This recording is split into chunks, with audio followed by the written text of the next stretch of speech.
Salut tout le monde et bienvenue dans cette vidéo. Donc les amis, ça fait pratiquement un bon bout de temps que j'ai pas fait de vidéo, pratiquement un mois non, que j'ai pas fait de vidéo pour vous sur YouTube.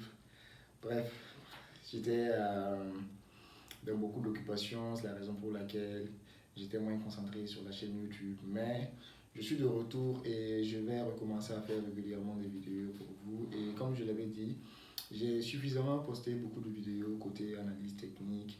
Voilà, donc les vidéos que je vais maintenant, ou si vous avez regardé, remarqué les précédentes vidéos, les dernières vidéos sur la chaîne YouTube, c'est des vidéos qui sont basées sur la psychologie. Voilà, donc j'ai remarqué que c'est le problème que la plupart des gens rencontrent en trading quand il s'agit de devenir rentable. Donc je vais me concentrer sur ces types de vidéos-là afin de vous aider à atteindre le niveau de rentabilité le plus rapidement possible. Donc dans cette vidéo, on va parler de... Avant même de commencer la vidéo, j'aimerais vous remercier pour tout, pour les 3140 ou 3120 abonnés sur la chaîne et également pour vos commentaires, tout ça, vos messages sur WhatsApp. Honnêtement, pour vous dire la vérité, j'ai refusé de monétiser la chaîne YouTube. Donc ce sont vos messages, ce sont vos encouragements, ce sont vos commentaires qui me donnent de l'énergie, qui me motivent à toujours laisser de nouvelles vidéos pour vous. Voilà. Donc pour ceux qui veulent m'écrire sur WhatsApp, bien sûr c'est possible. Je laisse toujours mon contact dans la description. Donc aujourd'hui on va parler d'un sujet important. On va parler de comment surmonter la gourmandise et la peur en trading. Comment vous pouvez arriver à surmonter la gourmandise et surmonter aussi la peur en trading. Je sais que beaucoup de gens, quand ils viennent en trading, ils viennent avec des attentes énormes. Voilà, ils viennent avec des attentes énormes. Par exemple, prendre un compte de 500 dollars, amener à, disons, 20 000 dollars, prendre un compte de 1000 dollars, amener à 50 000. Chacun vient avec des attentes énormes, énormes, énormes. Et souvent, ça sort hors, en fait, de ce qui est réaliste, de ce qui est réalisable. Je ne dis pas que vous ne pouvez pas prendre un compte de 500 dollars et l'amener à 20 000 dollars, si c'est possible. J'ai même déjà pris un compte de 1000 que j'ai envoyé à 15 000 dollars. Mais honnêtement, ce n'est pas du trading normal que j'ai fait dessus. Voilà, c'est pas du trading professionnel. Ces manières de trader, c'est ce qu'on appelle communément kamikaze. Voilà, donc j'ai simplement flipper le compte. Donc ça signifie que j'ai pris des risques au-delà en fait, de ce que le compte peut supporter. Donc c'est bien sûr possible de prendre un compte de 500 dollars amener à 20 000 dollars, mais pour être honnête avec vous, c'est pas professionnel et la plupart du temps, ça risque de ne pas marcher. Donc si vous voulez trader normalement, trader de façon professionnelle, il va falloir réduire le risque que vous prenez par trade. En général, je vous conseille de risquer entre qu'on appelle moins de 1% de votre capital par trade. Voilà, peut-être 0,25% de votre capital ou 0,50% de votre capital par trade. Voilà. Et également, il faut respecter votre risk to reward ratio. Lorsque le marché atteint l'objectif que vous vous étiez fixé, c'est ça qui est votre plan en fait. Donc, ne cherchez pas à vouloir plus.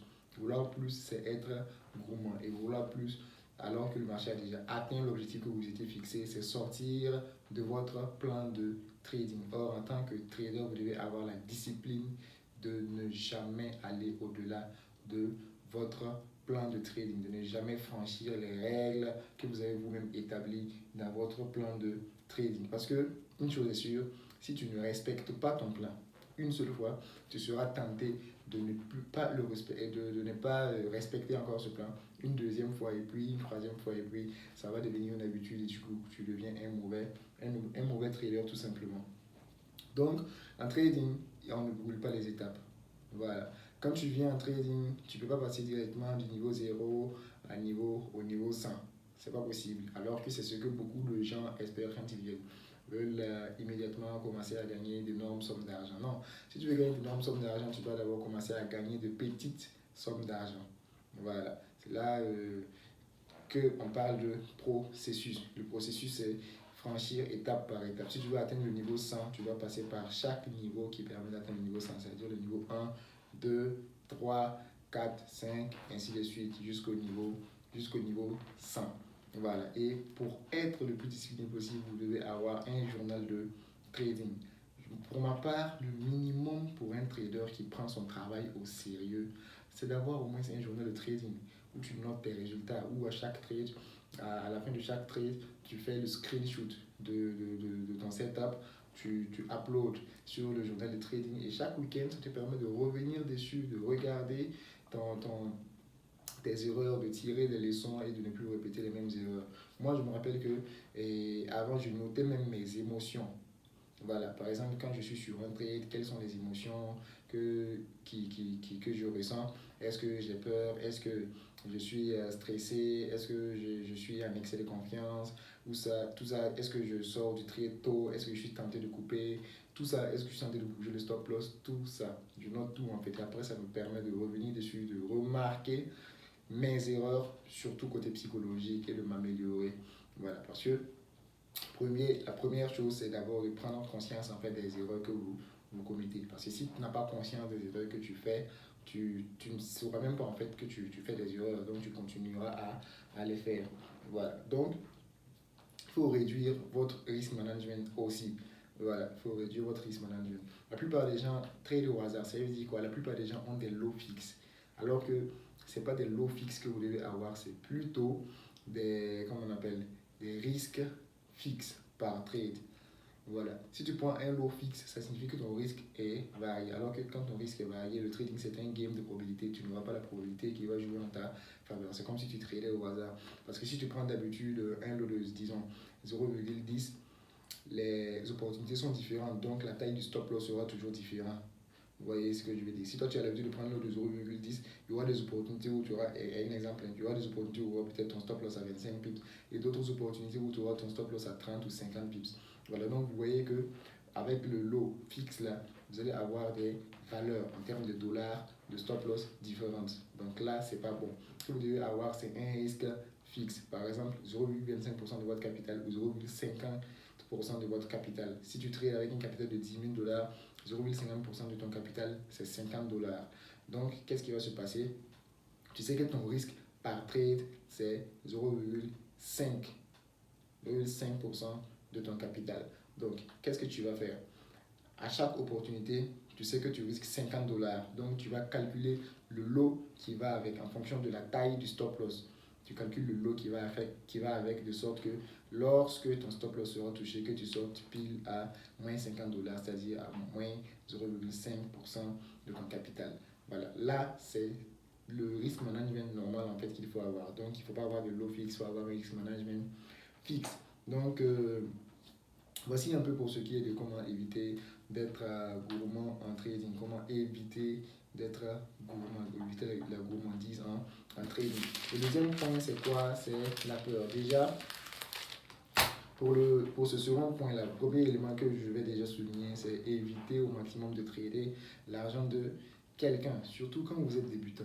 À partir du moment où tu trades l'argent de quelqu'un, tu n'es plus toi-même, tu vas chercher à soit impressionner la personne, soit ne pas essayer de ne pas décevoir la personne. En tout cas, tu vas traverser un certain nombre d'émotions qui vont te rendre moins performant en trading, qui vont te rendre émotionnel en trading. Donc, évitez de trader l'argent de quelqu'un. Voilà.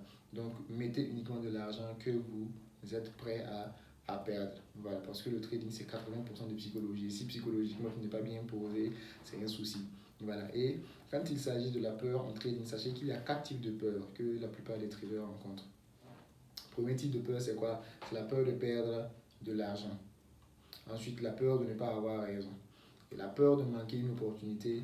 Et également la peur de faire quoi? La peur de laisser de l'argent sur la table. Voilà. Donc, vous allez vous rendre compte que c'est toujours ces 4 types de peurs-là que vous rencontrez en trading. Et si vous arrivez à surmonter ces 4 types de peurs, alors vous avez la bonne psychologie. Si vous n'avez pas peur de perdre de l'argent, vous n'avez pas peur de manquer une opportunité, vous n'avez pas peur de, comment on appelle, ne pas avoir raison, vous n'avez pas peur de laisser de l'argent sur la table, alors vous êtes un bon trader. Parce que si vous arrivez à surmonter ces 4 types de peurs, vous éliminez en fait un grand pourcentage des émotions en fait que la plupart des gens, qui empêchent la plupart des gens d'avoir de bons résultats en trading. Donc, et également, ne cherchez pas à impressionner quelqu'un.